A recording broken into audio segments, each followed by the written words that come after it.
2022 with NAI 500. Right now we are having Keith from Aurania Resources. How are you today, Keith? Very busy.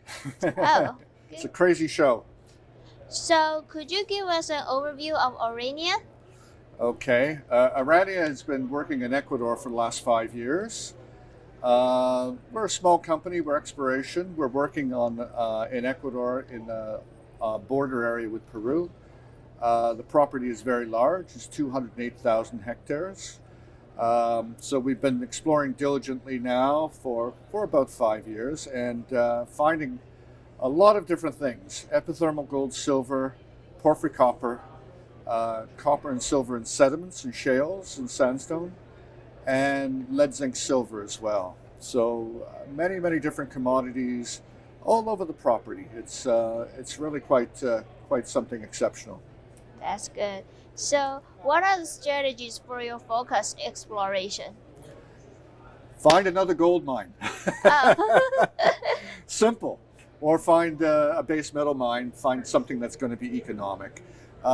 It's never been my intention to put things into production. We're an exploration company, and the exit strategy is to find something, prove it up, maybe not even drill it off, but find something and get the best return on the investment for the shareholders.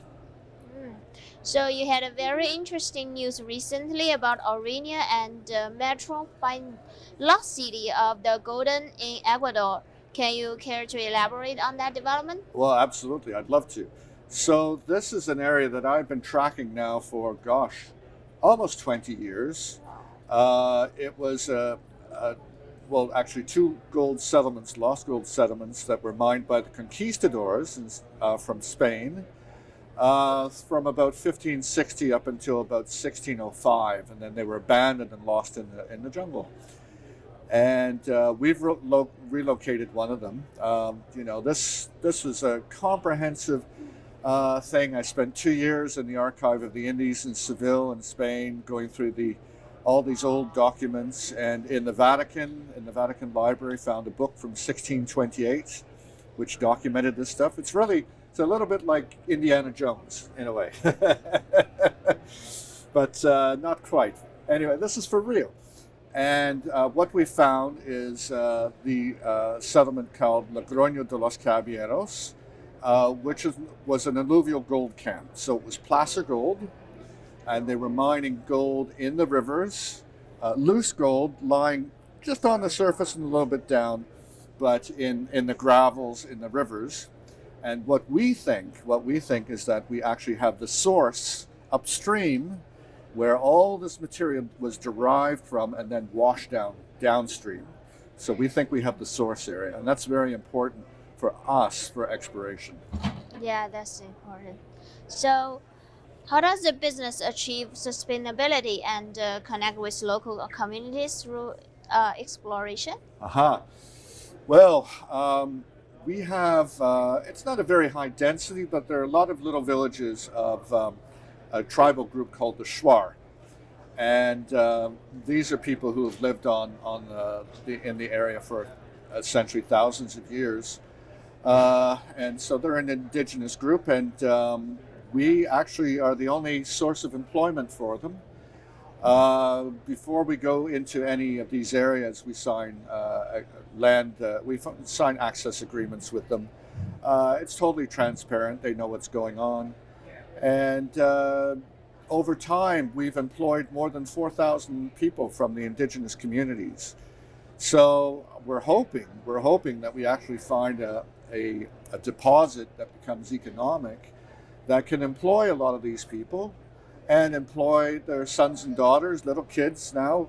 By the time a mine would be found and permitted and all the rest of it, could be 10 years, could be 12 years from now, and these children will be adults, and they need jobs, they need income. They don't want to live like their forefathers hunting in the jungle and living into their 40s. They want to go to university, they want to travel, they want air conditioning in their houses, refrigerators, all this good stuff, and hopefully mining can eventually provide that. That's good and meaningful job. Yes. So could you share with us more about your own experience and track record? I believe like you're the largest shareholder of your team. Oh, yes, I am. I own 38% of the company. I don't take a salary, which is very, very unusual for a junior mining company. So I'm fully invested. I put more than $20 million of my own money into this thing. I have 39 years experience in the mining business and 19 different countries.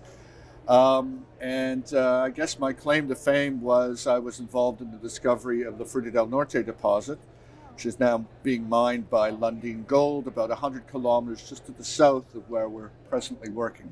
It's one of the highest grade gold mines in the whole world. So why should new investors consider investing in your company now? Because it's cheap. It's cheap, and we've done a lot of what we call the heavy lifting. A lot of the major work has already been done, and we're now getting to the drilling stage. So this is kind of the proof of concept after 5 years of preliminary work. It's very, very exciting. This is where we actually potentially find the gold deposits, the copper deposits, and all the rest of it. Yeah, so exciting times. It is exciting. Yes, so any last words you want to say?